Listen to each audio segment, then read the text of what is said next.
Hello, everyone. I'm Dominique Johnson-Lindsay, and I want to welcome you to the Active Listener podcast by Lightspeed. As a lifelong learner and the daughter of a Navy veteran who became an elementary school teacher, education and service are in my DNA.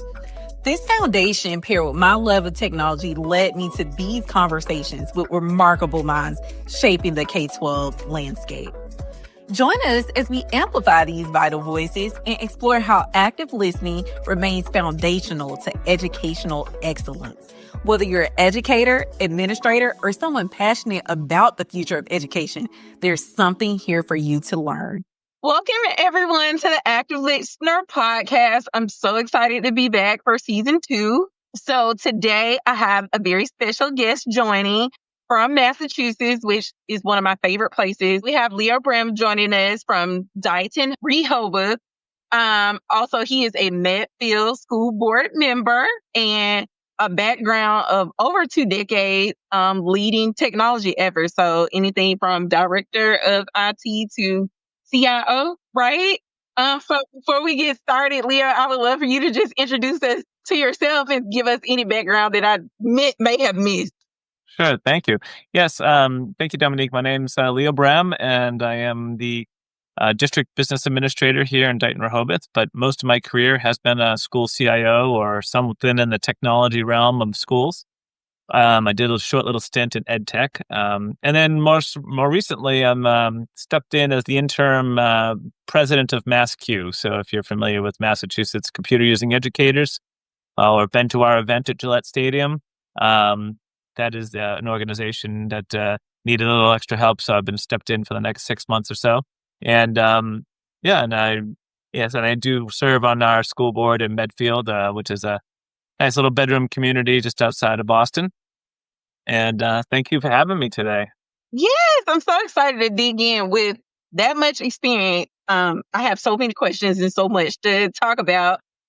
So let's start off with your current role, because that one is pretty interesting to me, coming from, a more IT kind of side of things to doing business administration, which deals with more of the finance and budgeting.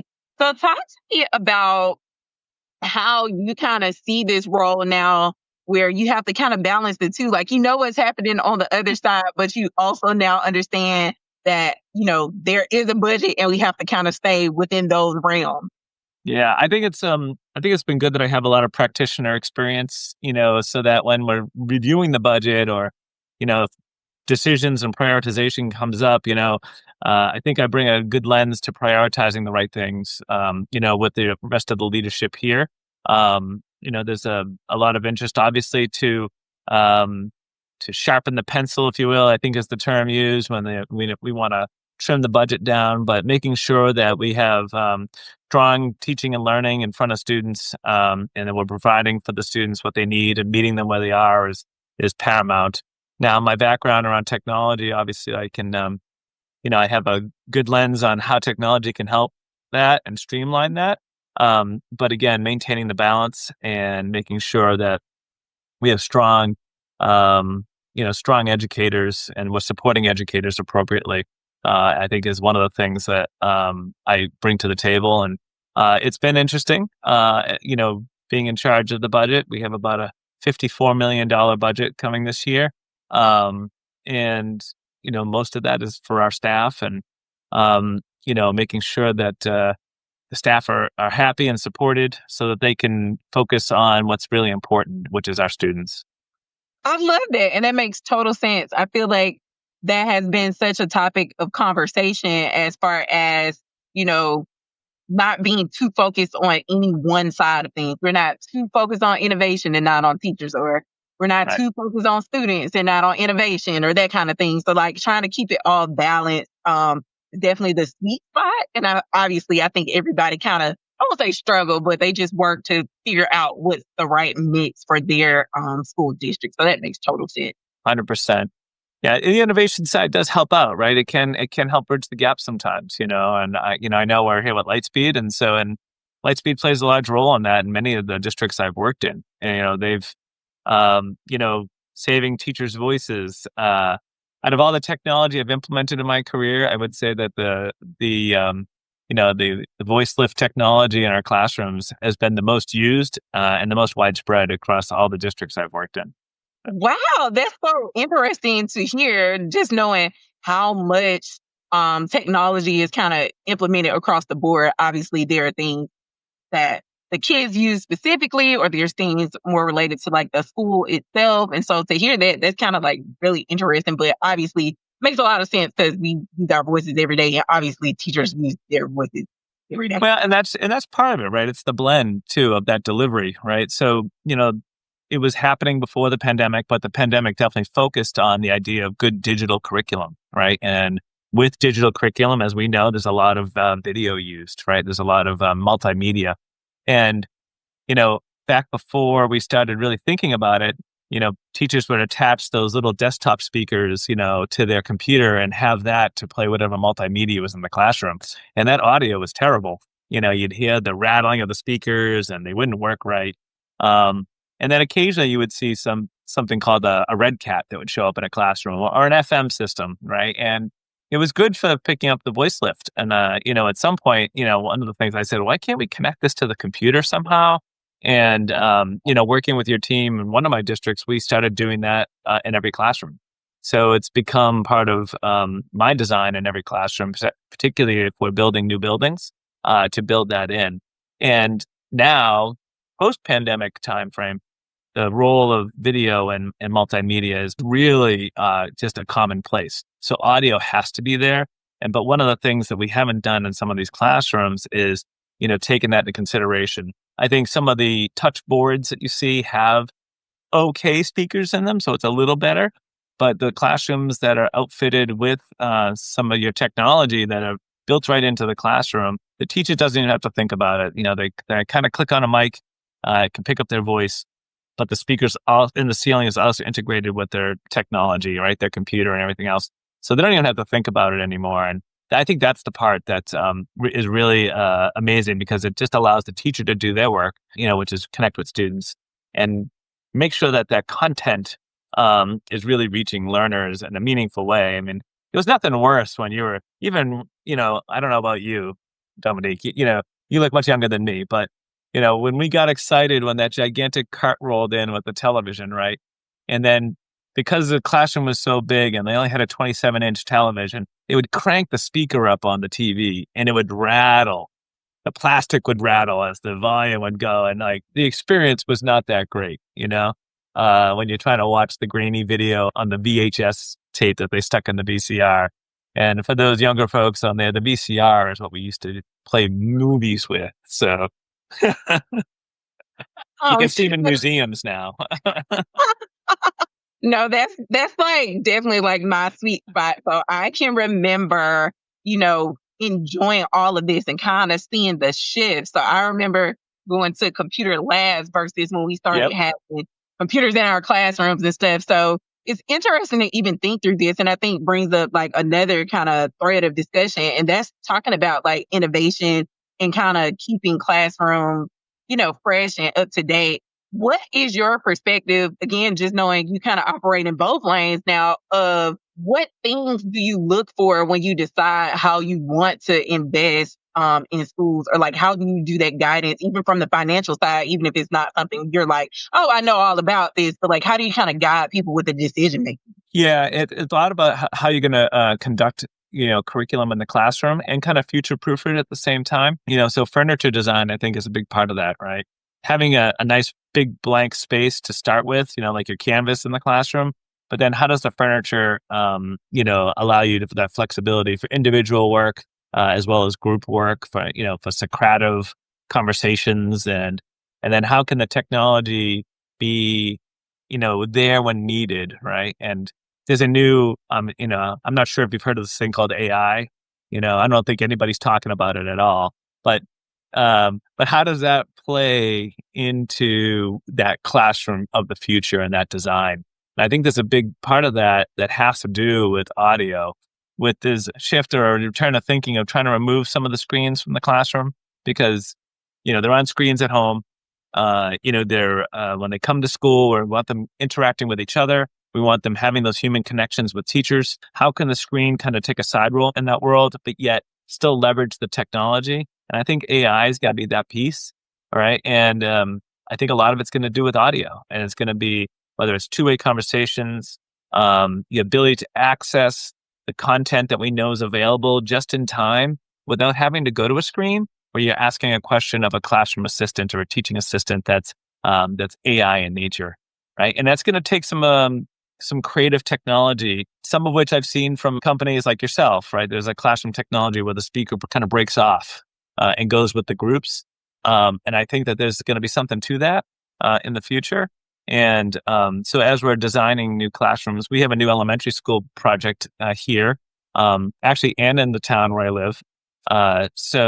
And I think in the design of those classrooms, that's going to have to play a role. So whatever infrastructure is needed to support that flexibility for both individual time and where students are going to want time or need time to reflect on their own learning, even in those classrooms, and then the ability to engage in group work and collect that thinking that's made visible by that group, I think is going to be a big part of it. And it'll be with or without screens, and it'll be interesting to see what that looks like. It's been around a little while, and I haven't seen it fully implemented in the classroom yet, but I think it's about ready, where there's like a camera on a whiteboard and you can draw out your thinking. And then you can ask the camera to take that and put it into your slide or put it in as a doc so you can reflect on that later, right? So it brings that tactile response back to the board where you can do what you want to do there, and allows you to, engage in that. And I think that's going to be one of those innovations that is coming next. So, and obviously audio and multimedia will play a role in that, but it'll be much more integrated into the facility itself. Two things come to mind with that. One is I love the idea of just the integration in and of itself. I think, the more connected the tools are, I think the better the experience can be for everyone. I remember even when I started the podcast, and one of the things I talked to like some of the earlier tech directors about coming on here was how they wanted to move away from some of the disjointedness of the different systems and kind of move to more like holistic, how do these things work together? So as you're talking about this experience, I'm like, you can see the vision for like, these things are going to work well together and they can be a whole experience, and not I'm logging in this platform, but I got to get my audio from over here, and I got to get, a picture from my phone and this kind of thing, where I'm like, it's awful. We all, so. Tech director's nightmare and dream, right? The nightmare of, I've got Google Classroom, or I've got, our student information system. I've got this, and the poor teacher has to go log in to 5 different things. I spent 5 years in the Newton public schools, and I was hyper-focused on the single pane of glass. How do I can get everything into one single pane of glass for the teacher and the parent and the student, actually? How do we get that all in one place? And haven't been successful on that yet. So, I mean, it's better. I mean, we all know it's better today, right? We've got Google Classroom. We've got the Google ecosystem, or you got the Microsoft ecosystem. Or I mean, maybe some folks even have Apple's ecosystem, but there's still reasons you have to go other places, and making them all talk to each other never quite works out well. So but you're right. I think some of it could be hardware. Steve Jobs always used to talk about the connectedness of hardware and the software working together. And maybe there's something to that, in the future, where it just becomes a little more plug and play with that physical and digital space together. So yes. I think we're all like work in progress, waiting to see what is going to happen. I think we'll all be so excited. So. Yes. Or we'll become the Matrix, one or the other. And that also might be dating me a little bit, but my son and I just watched it recently. And so he knows what the future is going to look like. I probably would not think about it like that, but to hear the Matrix and think it's so transformative. Like, I remember watching that. By the way, my sister is named Trinity because of the Matrix. So, like, awesome. I'm a super fan. So, love it. Love that name too. So one thing that I thought was so unique about your background, just switching gears a little bit, was I kept seeing this thread of like instruction or creativity come through. So I know you do this work with the Reynolds Center for Teaching, Learning, and Creativity. It literally just came through in so many different threads, like on your resume and just LinkedIn profile and all this. And I'm like, why is creativity something that you want to like focus in on, even though you do this other stuff that I always feel like people kind of think is more like direct and technical? Yeah. So I think a lot of it comes from what I realized a lot of the work I engaged in was really on the design process, right? The design thinking process where you have an idea, you try it out, you fail, you go try again, right? And throughout my career, that's what technology implementation is, right? You try something, it's a colossal failure, and then you try again, and then you kind of analyze what went wrong and take the best parts of it and take the good parts of it, and move forward. And when I was working with MassQ, while I was in Sharon, the MassQ board is an all volunteer board, and we were engaging in building this big event at Gillette Stadium. And as a children's book author named Peter Reynolds, he and his brother Paul have a studio called Fable Vision Studios, and hyper focused on software, education technology, and creativity. And they offered to help us out with the conference with drawing logos and those things. And so I really got into kind of visualizing the artsy side of it and the creativity side with them. And then I connected the dots with myself and my own practice, right? And so I started looking at all my projects in that manner. And it really launched into me when I got involved with a startup company called Catch On. I was approached by a young entrepreneur, and she had this idea for education. And I kind of grabbed onto it and went on the journey with her. And in that process, I learned what it meant to be a product manager. And I became the senior product manager after we got acquired. And that was a cool experience, right? And I left K-12 to go do that. And it allowed me to work with districts all over the country, big ones and small ones. So as big as LAUSD and as small as a little school in Iowa that had 250 students. And all along the way, everyone's problems are the same, but using creativity to kind of look at the issue, create a solution, and then reflect on that, and bringing that creativity into what we do as teaching and learning and connecting those dots together was really, I thought, powerful. And I think it's one of the ways I see it in my own students. My daughter hates to get questions wrong, on her quizzes and everything else. And I said, no, it's okay to get questions wrong because that's how you're measuring what you know. And I said, how can we change that mentality about it's okay to get something wrong, right? And so that the design thinking process that I've been engaged in for years and working with the Reynolds Center, I think is what our mission is. And I think trying to bring that into how we're bringing innovation into the classroom. And there's a lot of talk around project-based learning because that's what it is. It's the failure process and failing forward. People call it. There's all kinds of new names. Growth mindset. There's all names for it.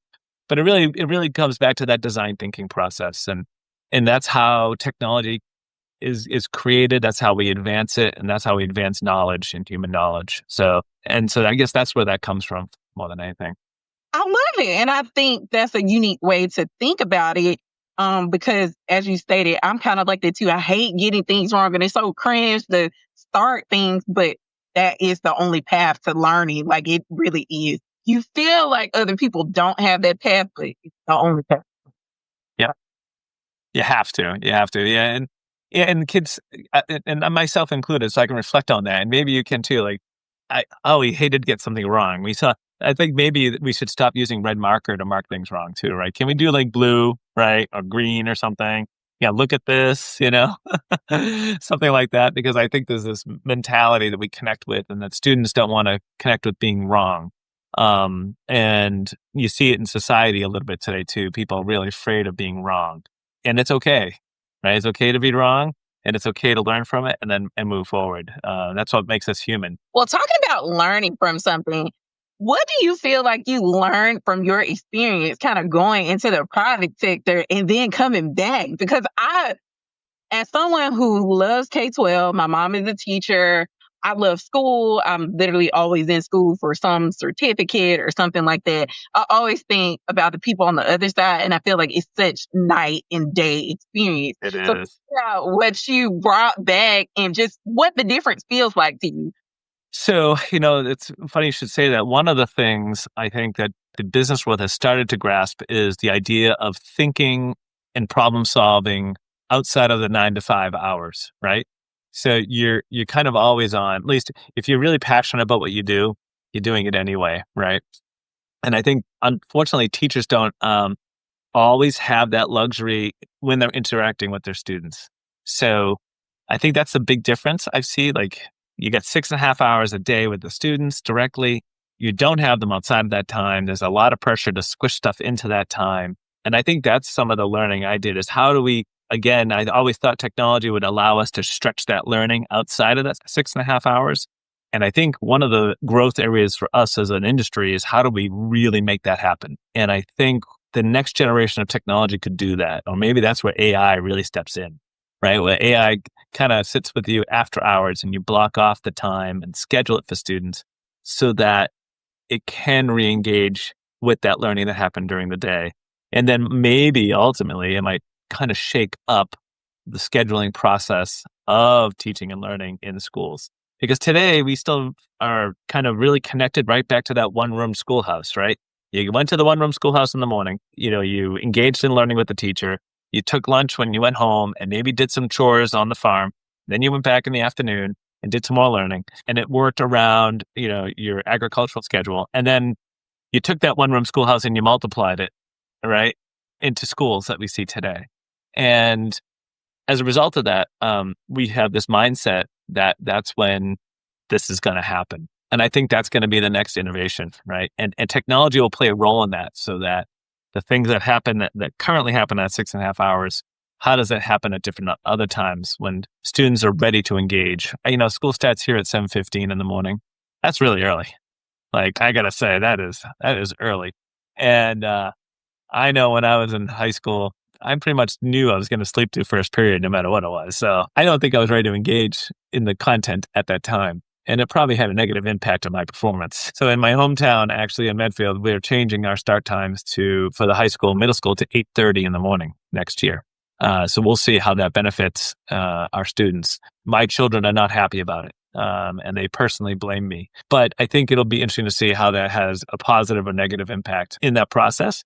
And then, yeah, I think the technology will be a big part of whatever that next innovation will be. And that's one of the things I brought back. In our world, in the world of industry, there's a little more respect around remote work or engaging at different times, right? So engaging when ready and those thought processes. And that was one of the things around product development that I learned. When you have a workshop together, you're bringing your team together to really unpack an idea and bring everyone's ideas together. And how do you do that in a meaningful way, in a psychologically safe way where people aren't afraid to say something silly that might be totally off track from what you're working on, but it might generate another idea.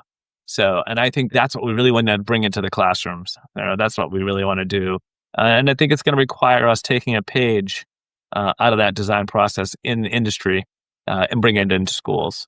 And I think it'll help that learning immensely.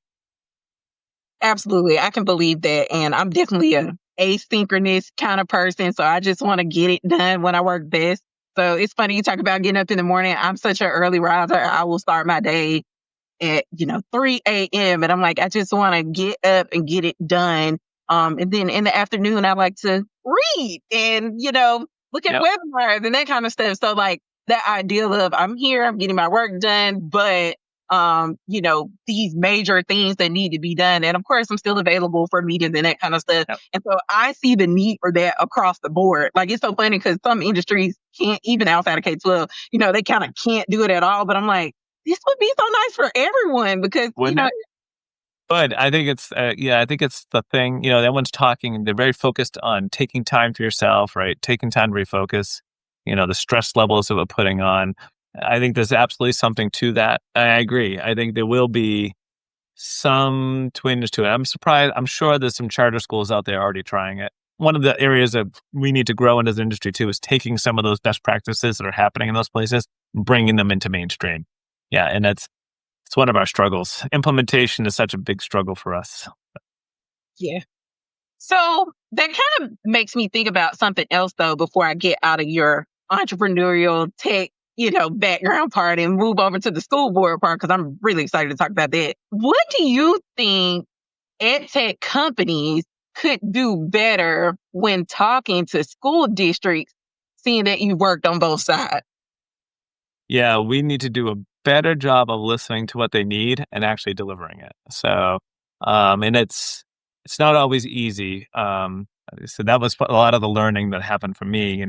Here we are, a little startup that gets acquired, and now it needs to prove itself right in the market, and that usually means making money. That just comes with the territory, right? And but making money requires adoption and a product that people need and want.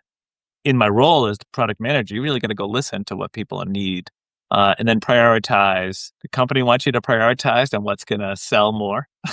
And then there's always the part of you that says, but this is going to be much more helpful for learning, right? And so finding that balance is hard. Those companies, I think that's what the industry definitely needs to figure out, that balance a little bit, because there is a long-term investment and a short-term investment. And I understand both. And the short-term investment is what's going to keep you in business so that you can provide that long-term solution. And our products definitely fell into that space, right? I think that industries need to develop a plan, a dual plan, one that's focused on just-in-time, immediate things, and then that long-term item that people need to respond to, and working together. I think that we talked about the integration problem, and there's some great organizations out there like One Ed Tech and EdFi that try to get tools to work together.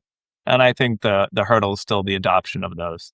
Those adoptions aren't prolific enough yet, but they're getting there. And I think those organizations do great work on trying to get the vendors or the business community, or they call them suppliers, to talk with the practitioners, be it, the teachers and whatnot, and kind of connect those dots.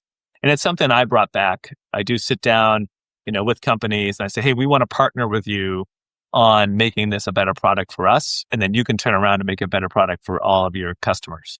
So, and in turn, hopefully that means more sales for them and a better product for us. And that partnership is what's going to make it successful for everybody. So I hope that answered your question. It did. And I'm always just curious to know. Obviously, I'm on the ed tech side of things, and so I read a lot of the Ed Week or whomever that's kind of talking specifically to ed tech companies, and we partner with other companies in the ed tech space for just certain things, and so it's always interesting to I don't think the direct question is always like, how can we sell more stuff? But it's truly, how can we be a better partner? Like, what things do you all see value in? And I always think that like the podcast is a fun place to kind of understand that a little bit more. It's not so heavy and tied to any specific thing. It's just like, what do you think? Because we know how we feel about it as like consumers. So how do you feel about it from, your role in the district level? Because, one thing we've often heard about is just the onboarding and like adoption process, like how to support that with people. One of the things we always see on the Lightspeed side is we love y'all for like coming out and actually doing the like in-service trainings and like the ease of use with like setting up and even having the support team, come out or be on call to like make sure that we get the product up and running properly. Because a lot of people have so much friction at the front end that they have a negative perception of the product on the back end. So, it's just always good to hear. I would say that's something that Lightspeed does very well. The product has been designed with the teacher in mind. It's very easy to put on, turn it on, right? And even the built-in into the classroom version of that is very easy, plug and play. And I'll tell a quick story. My wife is a teacher at a local school district. They had a brand new high school built, and I got a chance to go in right in the summer. She was setting up her room, and I noticed a very similar design, one that I put in many buildings, where the Top Cat system is in the ceiling.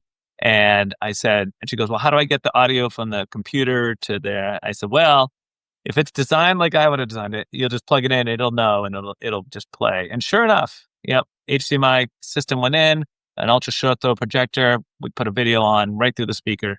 Not a problem whatsoever. And that kind of zero complication is really what, we're striving for as a technologist, right? You really don't want the user to even think about it all that much. Probably some of the feedback from me even from years ago saying, hey, this is how we really want it to be. And I think companies that listen to that, especially when, your company's getting into more individualized items, like, the group speakers you had. And I haven't even looked in a while too, but I know you were there and talking about that classroom of the future I mentioned. I think there's going to be something to that. And so making sure all the teacher needs to do is kind of drop them down, right? And, or if they need to label the speakers, they could just quickly, hit a button a couple times, right? This is number one, this is number two, and this is number three, and set them all out. And I think, with that thinking in mind, making sure that it's really, there's no barrier. Now, you mentioned going to the computer lab as a child in schools, and I did as well. But there's nothing worse that could happen for a teacher is the computer lab not working. Right? You get in there, and every screen's got some sort of crash on it. And if you're a teacher, you're like, what is right? And then what happens? The teacher will never go back again. Right? The teachers won't use them again. So, that was some of the poor design in that process, right? Whereas if you're a lab person that takes care of the lab, you want to make sure you turn it on and it works, right? And we spent years as technologists trying to make that happen. So I think it goes right back to companies listening and making that happen and prioritizing that. I think is really important, for the industry. Absolutely. Absolutely. Without a doubt. I feel like that is one of the top, outside of the actual technology that you offer, that's probably the next thing on the list. It's like, it just has to be that kind of. It happens a lot too. Like the quality is when you do a hardware product too, like the quality is really important. And so like battery life and the durability so that, you kind of can rely on it. And it, even though it costs a little more up front, you're not replacing it every 3 years, you're replacing it in 8 years and 9 years. So there's a real value to that as well. Exactly.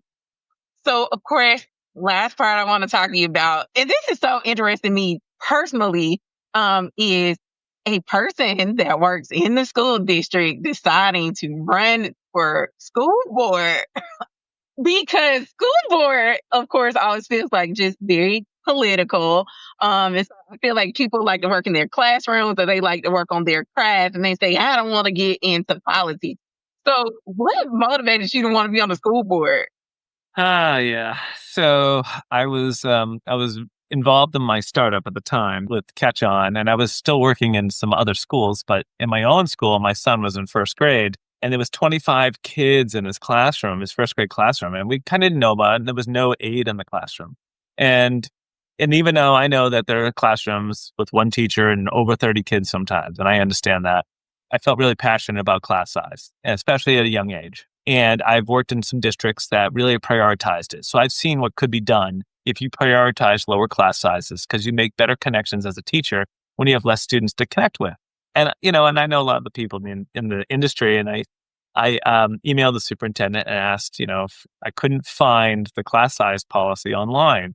And there was one because it was in the table of contents, but it was missing. And he never got it back to me. So I went to the school committee meeting to ask about it. And there were a lot of other parents there. They were upset about the class size piece. So then I got asked by some other parents after I spoke at the meeting to, hey, you should really run for the school committee. And I'll be honest, I was like, I don't know, that doesn't sound like a good idea. I'm going to be totally honest with you. They wore me down over a couple of weeks. And I said, okay, well, I'll pull papers. And I didn't realize I was actually running against somebody, but we did run against somebody. And it was an interesting experience all around. And, going back to core values is what I really thought it would be about. I think districts who focus on the core values, student learning, class size happen to be one of them. Those core values allow you to really drive your work and your mission. And perhaps my town had kind of lost sight of that, as a committee, as a school committee that was there. And it happens over time as, you have people coming in and going.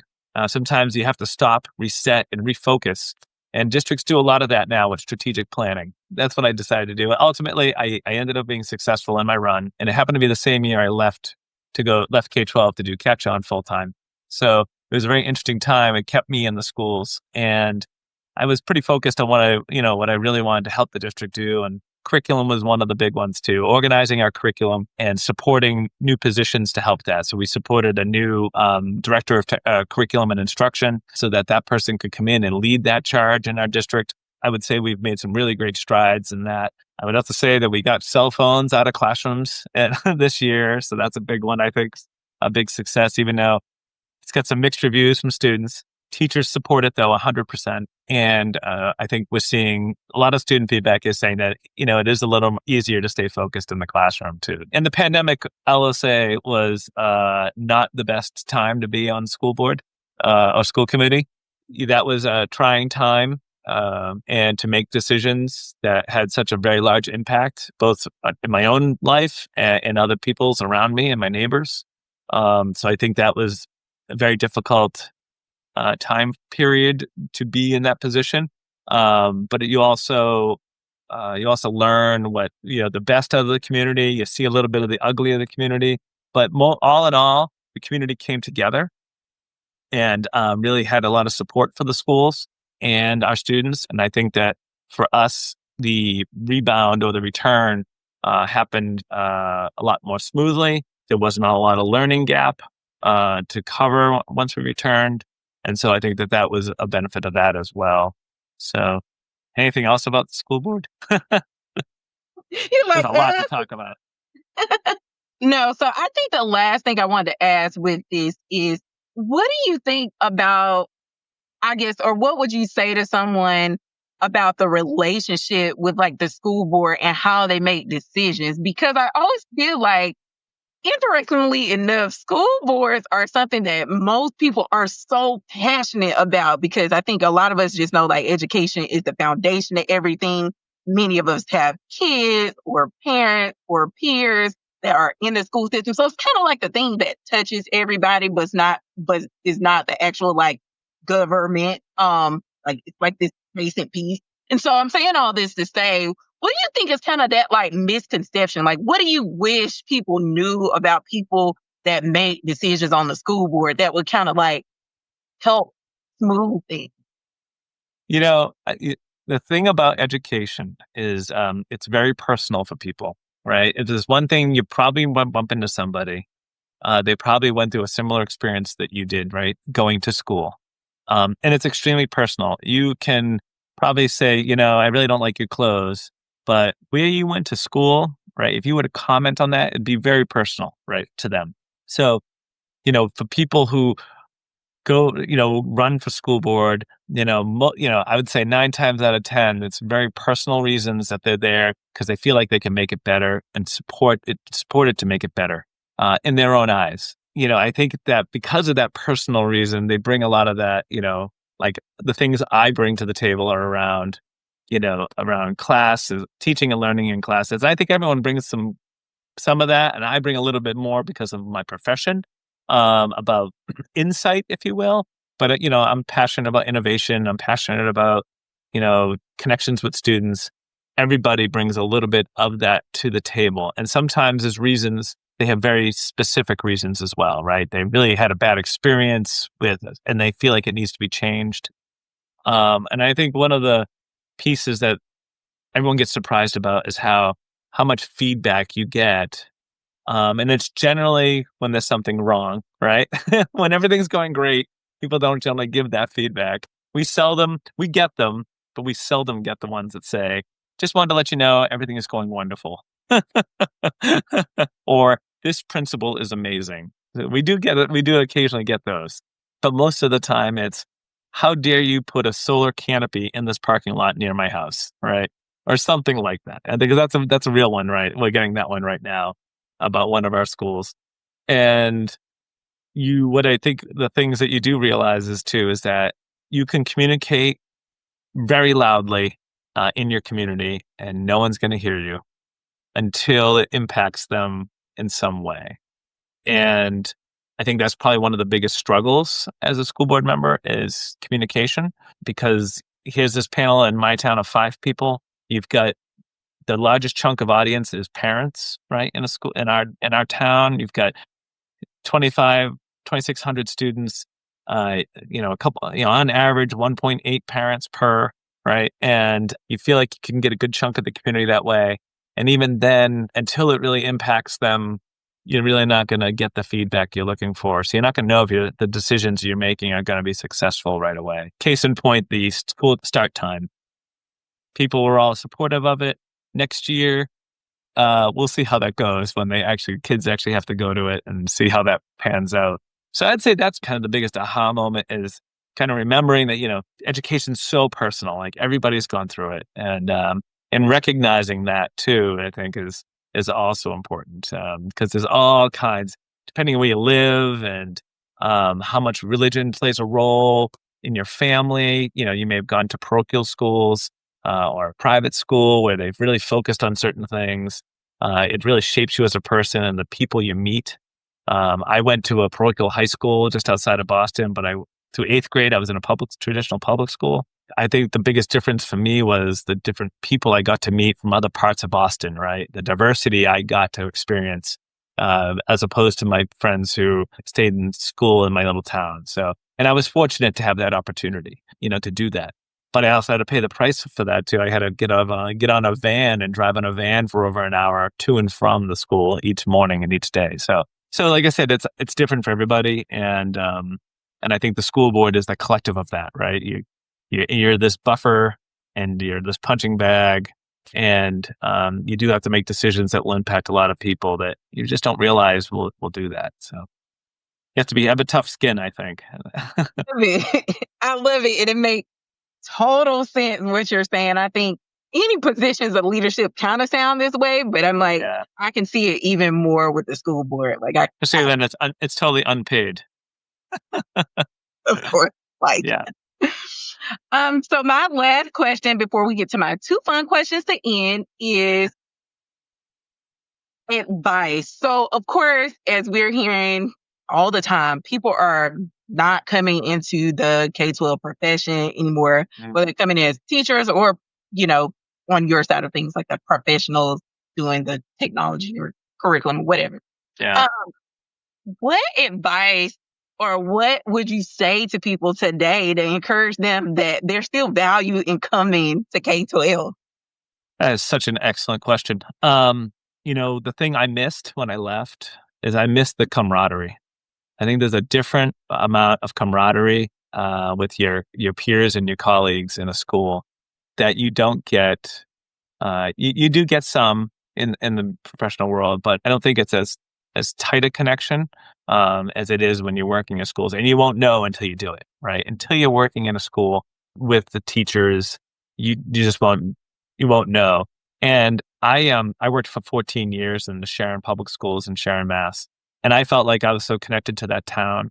It was very hard for me to leave. I knew I had to go though, because I had started there when I was 22.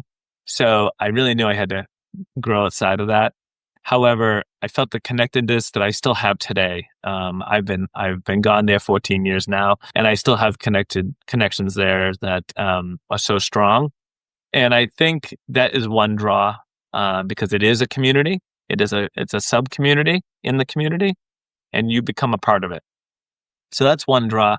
I would say in many states, you still can get a pension. And I think that's one thing you don't get much anymore. And so there is a little bit of that security.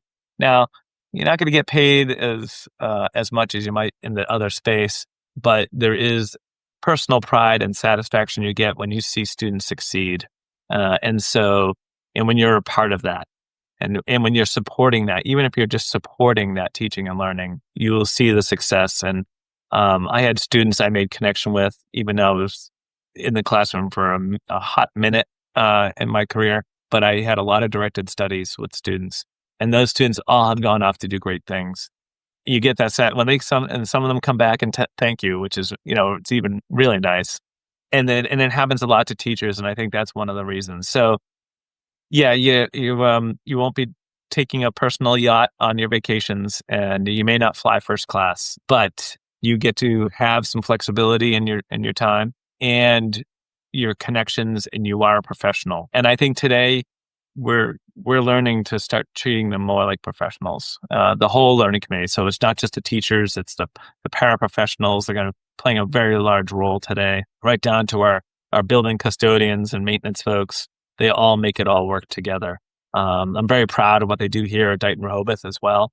Our leadership here, right from the superintendent, assistant superintendent, on down to our principals, leadership team, all the way down to our custodians. There is a strong culture that's been built here over the last 3 years, and I'm really proud to be a part of it. And, and I implore people to give it a try, especially young people. You will always benefit from the experience you have from working in a school, because you'll be able to apply it in other industries. And I learned that firsthand. Everything from business management to, product development, you can pick up in that space. And you can touch all industries because you're training students to go into all these industries. So you get the ability to connect to all these different industries. And if you have interests in there and you can acquire and work with students on learning, it can be exciting in that variety of content and subject areas you can touch upon. I love it. I love it. And listen, as someone who always says, I'm going to teach for my second career, I'm like, yes, this is perfect. All the way down to the pension. My mom laughs at me because, of course, she's like, whatever. I'm like, no, you can still go get like a pension. So I'll have both. And she's like, so last two questions are kind of like my lightning round. I ask every podcast guest these two questions just because I think they're fun and a perfect way to end. So first question is, if you could remove any barrier in schools, what would it be? I would say the time constraint is one that we talked about earlier. I think the time constraint really limits creativity for both the students and the teachers, and that creativity to focus on learning more impactfully. I think so. Time constraint is one for sure. And then last question, what is your favorite sound in the whole world? Wind blowing and birds chirping. I love it. Very peaceful. It's so funny. I'm always seeing what side people come out on, whether they have like a more peaceful side or something like loud and crazy stuff. I mean, dinner bells. Do you get dinner bells? No dinner bells yet, so that one would be new too. That's probably my favorite. Well, I want to thank you so much for doing this. I had so much fun. I feel like I learned so much. So I was talking all this stuff. Thank you. Thank you, Dominique. It was great talking to you. That's all for today's Active Listener. Thanks for tuning in. Share your comments on this episode on our Facebook, Twitter, or LinkedIn social media pages. You can visit our website at lightspeed-tech.com to learn more about our mission to ensure every student hears every word. And subscribe to our podcast wherever you listen to your favorite podcast. Until next time, let your listening be as active as your learning.